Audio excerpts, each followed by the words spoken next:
Hello. Review of the day is a classic among classic science fiction by a master among masters of science fiction, More Than Human by Theodore Sturgeon. And just look at that cover. I'm going to rave on about that cover for a little bit because I love my classic fantasy and science fiction covers, but this one is kind of unique. So I've worked in histology or histopathology for more than 20 years, and this cover, which was probably part of the thing that persuaded me to buy this book rather than several other ones, is actually a microscopic examination of a histology slide. So it's described as being from Snark International, whatever the hell that is. Looking at that, it's meant to be from tissue from a finger.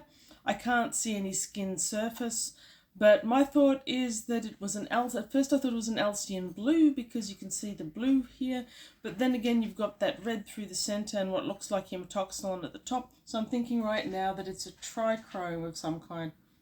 And all of this is of interest only to histologists and not to science fiction readers. So yes, More Than Human. A book in which, as the kids like to say, there is a lot to unpack. It's a 1953 science fiction, and it is a revision and an expansion of a previous short story or novella. I think it might have been a novella, Baby is 3.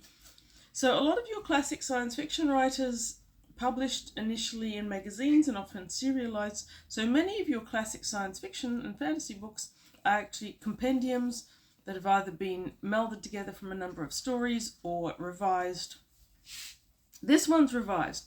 Baby is 3 is the original story, is right in the center, and the initial part of it, which is called The Fabulous Idiot, was written as a prequel to it, and the final story or part of it is called Morality.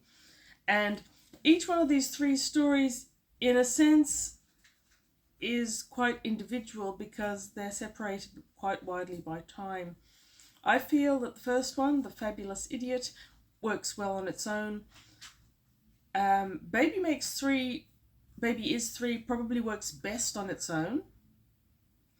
And Morality doesn't really, though it's its own story, it's a continuation onward, but you can't really enjoy Morality without the other 2. While I love Theodore Sturgeon's writing, I found myself struggling to get into this book. Eventually I did quite thoroughly into this book and I was immersed, but for the initial part of the reading experience, I was kind of bewildered by my lack of interest almost. And that was from the first part, The Fabulous Idiot. It took me a long time to get into that. Now when I finally got into it, I really enjoyed it. But then when I started Baby is 3, I discovered that Sturgeon magic. Baby is 3 sucks you in immediately. And I know I've read it before, and I know I was sucked into that immediately. I feel that writing this expanded novel in 3 parts meant that Sturgeon did something that he wouldn't naturally or ordinarily do with his writing. Anyway, so much to unpack here, so much. This is going to be spoiler alert city. I don't know how you can actually spoiler a book from 1953, but let's just assume that I'm going to spoiler the heck out of it. So Sturgeon often had the theme of outsiders, people who were derelict at the edge of society. He set a lot of his stories in carnivals, and he was fond of freaks. Now, don't anyone be offended by me using that word. It's the Sturgeon word, so I'm going to use it. In this novel, he's created people who are so far out of society and humanity that there actually doesn't seem to be any real common ground for them. Now, when I read this book, I went onto it straight from The Silver Metal Lover by Tanith Lee. And I did that specifically because Tanith Lee lists Sturgeon as one of her inspirations. And certainly in the first part of this book, I felt like the student absolutely outshone the master. By the end of the book, I'm not so sure. But while More Than Human is a fascinating concept and it's well written and it's got a lot of stuff in it that will make you think for days, it didn't have that same instant immersive fascination that I got from The Silver Metal Lover, or the emotional hooks that Tanith Lee just shoves into you and then draws you in. Anyway, so it's very old school writing, it's very beautiful and it's very descriptive, but it is old and it has dated, and it's got a few issues that we'll get to later that I think may mean that younger people reading this for the first time might need to brace themselves a little bit, or take a good long look at the era in which it was written before they get into it.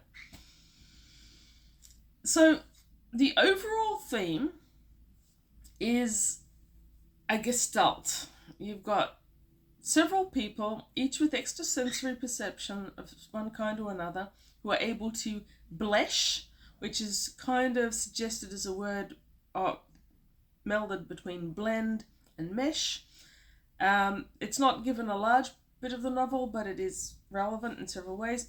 So because these extrasensory people can blesh their abilities together, they form a gestalt, which Theodore Sturgeon often refers to in terms of a human made up of multiple humans. So one gets called the head, the other the thinker, then you've got the hands. It's not the best analogy. In fact, all of Sturgeon's work on his gestalt and the background that he puts into it has dated. Now, I feel like in 1953 we probably didn't have that many people working on that kind of concept, and so he had an open field, as it were. But since then, the notion of a gestalt and psi powers making people blesh, without using that word, has become very, very popular in movies, series, hundreds of novels probably, many that I've written. It's such a well-worked and reused and well-known theme that Sturgeon's treatment of it hasn't aged well. So a word about gestalt, which I found out today. Die Gestalt is a German word for form or shape, and it's used in English to refer to concept of wholeness. And a gestalt entity is a being that is made up of more than one consciousness blended together to make it greater than the sum of the parts. And Sturgeon's musings about the gestalt being the next level of evolution for humanity as a gestalt collective, that concept has aged very poorly. It's shaky, it's not believable, and it's just iffy from start to finish. It's got more holes in it than a colander. But 1950s, not a bad concept, not a bad thing to do with yourself. Without Sturgeon doing this book, we may well not have had many of the other and better ones. For all we know, the Borg might never have existed unless Theodore Sturgeon had written this book. What a horrible thought. A world with no Borg.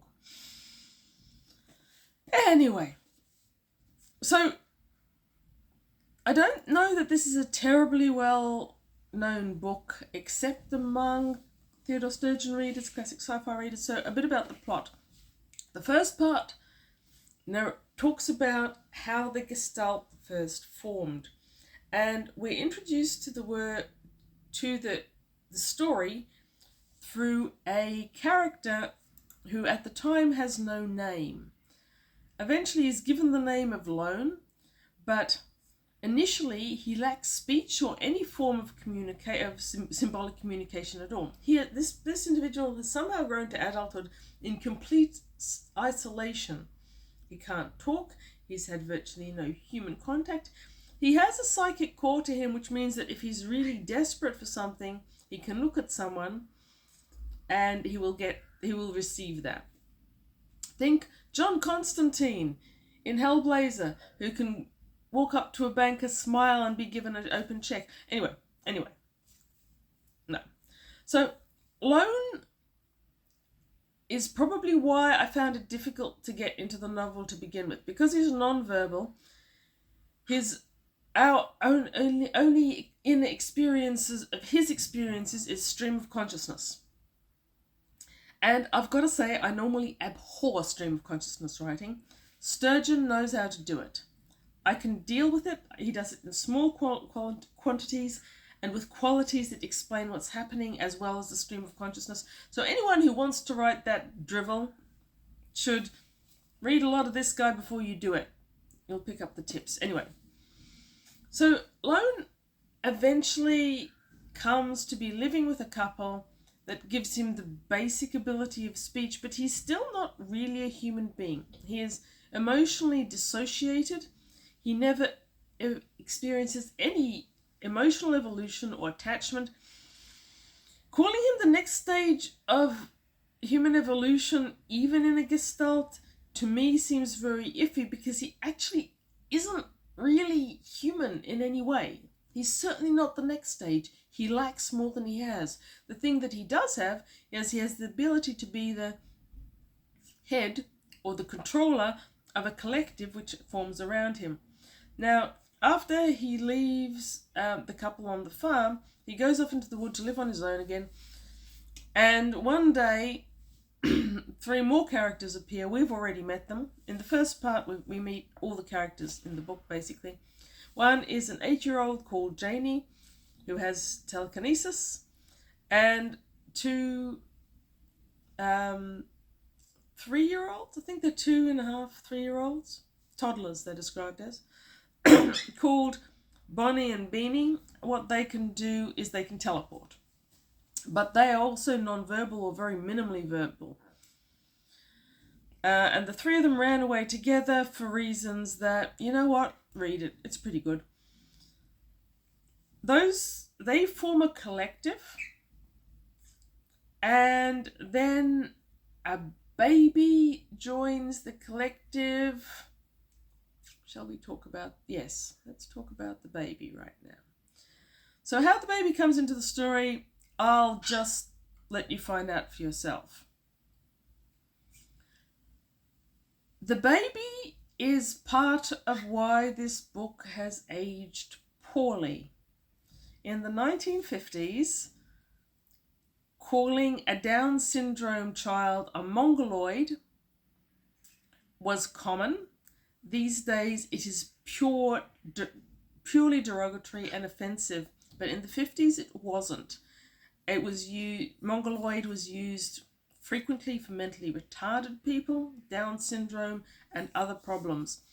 And the overall concept that a mongoloid baby has no life expectancy and no right to expect anything except living in an institution, and that it isn't really human, these views, I'm not sure that Theodore Sturgeon espouses them, but they are espoused by other characters in this novel in ways that would be deeply offensive to most modern people. Right, remember, 1953. It's a thing.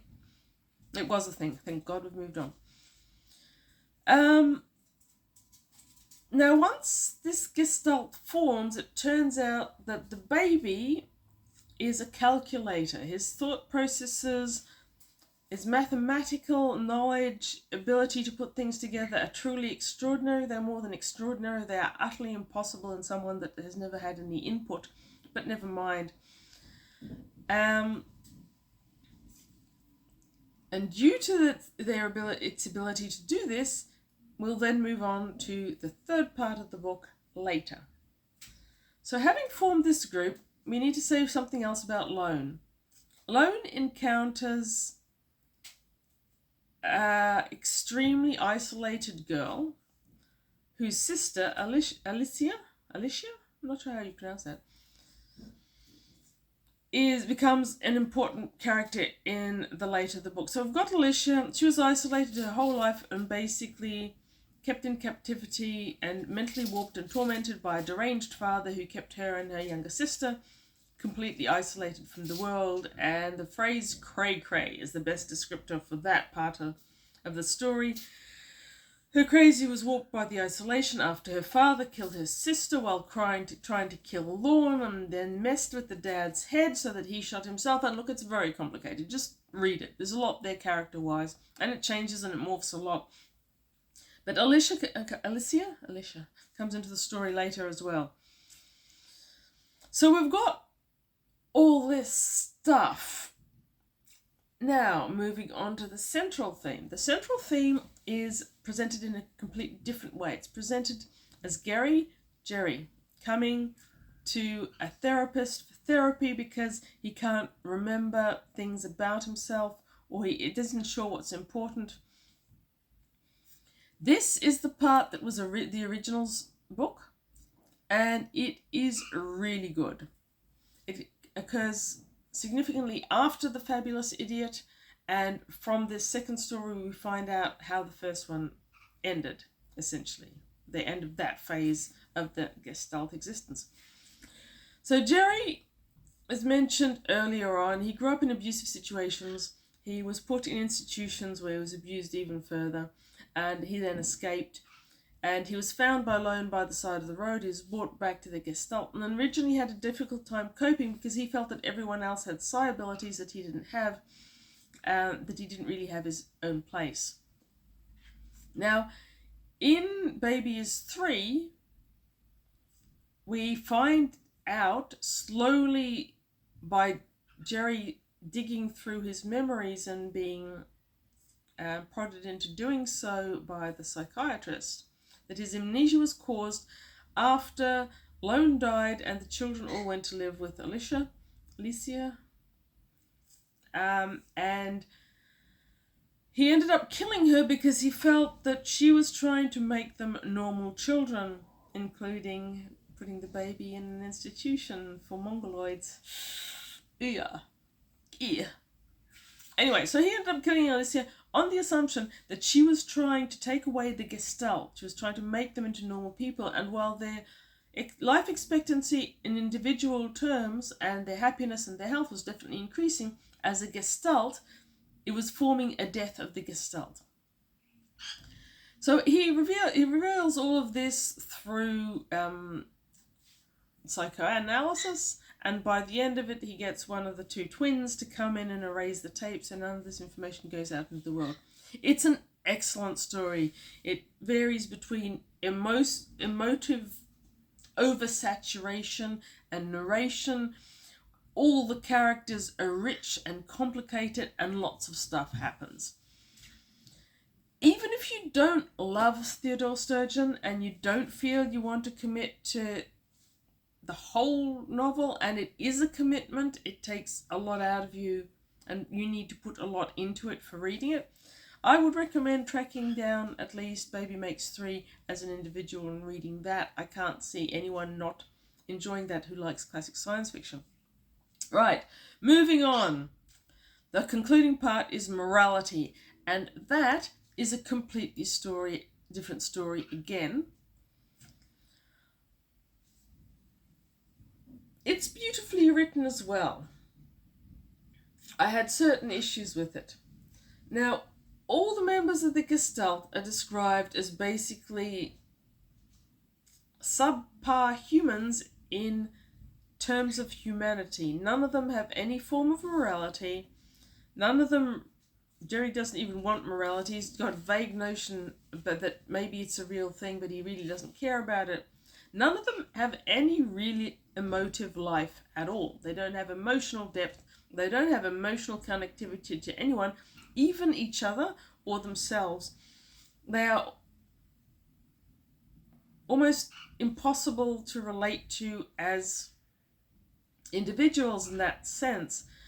Jane, the 8-year-old girl who collected the twins and went off to live in the forest with Lone, she's a really, really powerful character. Her telekinesis is amazing. She will uses telekinesis to get baby fed. She just blips the food straight into its belly when she tries to originally feed it, and then it's not feeding. Moves things around to an extreme degree. She is nasty. There's no other way to put it.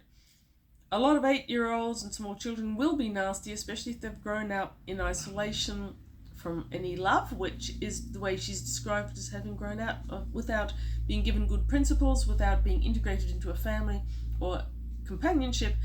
It's not abnormal for young children to have not developed an emotive context, from what I've read anyway. Jane is emotionally depauperate. She's nasty, often for fun, and she's got no emotive connection at all. And then we skip ahead to the last story, and she's doing something that is very empathetic and emotive and kindly and loving, and I just don't get it. I know we've skipped ahead a lot and that she had exposure to Alicia's training for a while, but nothing about Jane in the last story, morality, in any way relates to the previous Janes that we've got. However, Sturgeon is not about the characters as much as he is about the story, so you can take it or leave it. Oh yes, another thing about Sturgeon's writing in this book that will probably not resonate too well with younger people, if I haven't mentioned this already, and I might, freaks. Sturgeon was fascinated by freaks, especially carnival freaks. He wrote a lot of stories set in carnivals and about freaks, and that's his word. So again, we've got the outsiders, the derelicts on the edge of society, and they get called freaks a lot. They are, by his terms. 1953. Okay, so moving on to the last part of the story, morality. Morality is a really interesting one. It has skipped ahead from the middle story, Baby is 3, and we start with a Lieutenant Hip who is incarcerated. I think it's a sheriff's jail. I'm vague on what exactly that is. I'm vague on a lot of the terms in here. Actually, there's a slat truck or something like that I never really understood what it was on about. Americans might know. Anyway, he is in jail, but he is obviously psychiatrically not quite there. He gets a visitor who claims to be his cousin, and that's Janie. Strange, emotive, empathetic Janie that I don't get. I don't get where that came from at all. Anyway, she turns up the next day again with a doctor to fix his lacerated arm and a lawyer to explain that he should have been offered bail. And she takes him out of there. She takes him to a place and she feeds him, gives him clean clothes, and slowly lets him recover his personality, his humanity. In a sense, you've got morality similar to Baby is 3, in that your central character, in the first one it's Jerry, in this one it's Hip, is digging through his subconscious to find things that have been repressed and hidden. So there's a similar theme there. Anyway, to cut a very long story short, because this is turning into a really long video, Janie knows where Jerry's coming from here. Jerry was a lieutenant in the army. He too was a sad, isolated child. He was brilliant, a brilliant inventor. He joined the army. He had a father who didn't like him because he didn't want to be a doctor. So again, you've got the edge of society, isolated character. While he was in the army, he noticed that there was a gravitational force in an area that didn't seem to work properly. He investigated this and he found that there was an anti-gravity machine connected to an old truck rusting in a paddock. And that is the machine that Baby nonchalantly invented at the request of Lorne way back a decade or two before. So he goes to acquire this device, but Jerry figures out that he's doing it. He stops him from acquiring the device and then messes with his head until he's completely off his nut. Janie doesn't think this was right, and so she rescues Hip. Now, the reason Jerry does it is allegedly because the baby informed him that the consequences of the antigrav being discovered would either lead to a terrible war, complete collapse of the world economy, which would affect the Gestalt, which is about all that Jerry cares about. And I don't think he even cares about that very much, to be honest. Anyway, Janie resurrects Hip's character and his memories, and she introduces him to the Gestalt. Even though Jerry wants to kill him, Hip introduces the notion of morality and ethics as being the missing piece without which the Gestalt cannot continue to function and cannot go forward. And Jerry accepts this, which, fair enough, I'll accept that. Then the ending is weird, and I didn't like it. So here it is. So Jerry's accepted that this morality and ethics is required for the Gestalt to continue to function and evolve to its next step of evolution. There's a lot of tosh about humanity going extinct, which really isn't going to work in any notable sense that Sturgeon suggests. But, leaving that aside. Hip goes to leave because he can't be a member of the Gestalt. Janie tells him to stay. He can be a member of the Gestalt. They sit there doing nothing very much. And then all of a sudden, into Jerry's consciousness comes a huge extra super numerous Gestalt of other types that apparently always existed, but was never taking their Gestalt on board because they hadn't evolved morality or ethics or something like that.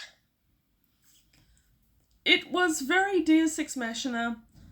I didn't think it worked for an ending. I didn't think it made any sense at all. Point number one. Why is this supernumerary Gestalt contacting Jerry, who has no emotions, and he maybe managed to feel slightly ashamed of the way he treated Hip, but you can't pretend for a second that he's the next stage of human evolution. There's nothing human about him. But they contact him. Jerry is not the telepath. Janie is the telepath. If the Gestalt were contacting anyone, it should have been Janie, not him. But Janie's been dropped by now. We're back to Jerry for some reason. Why they would accept him makes no sense. Why they would contact Jerry makes no sense. In no way does this Gestalt's superpower ending make any sense. So overall, I'd give this a 4.5 stars. It's not quite a 5. The patchy writing from the 3 different sections was doable, but the ending kind of ruined it for me. It might not for everyone. I think a lot of people will be able to listen to this absolute bosh and enjoy it. I couldn't even really follow what they thought they were doing with it. But yeah, anyway, I guess in a sense, happy ending. Hip's part of the Gestalt. He's not lonely anymore. The Gestalt now have ethics or morality. I'd say it's probably ethics. And so they can become part of the Super Gestalt, and they're going to survive as a species. And humanity will go extinct in favour of collectives of people who have no emotional connection to anything whatsoever, can't breed on their own, and require people who are freaks and mongoloids, ouch, that's never gonna not hurt, in order to function. This is a very well received book. I think it's won awards. I'm pretty sure it has. I know it's on several best of lists. Many otherwise marvellous authors love it. Aldous loved it. Kenneth Lee loved it. Damon Knight loved it. It's a good book. It's very, very full of stuff. If you love classic science fiction, read it. If I'm really, really wrong about how good it is, tell me. If you didn't like it, I would love to know why you didn't like it, because it seems to me there are so many problematic elements of this that could upset different people. Anyway, hope to hear from you.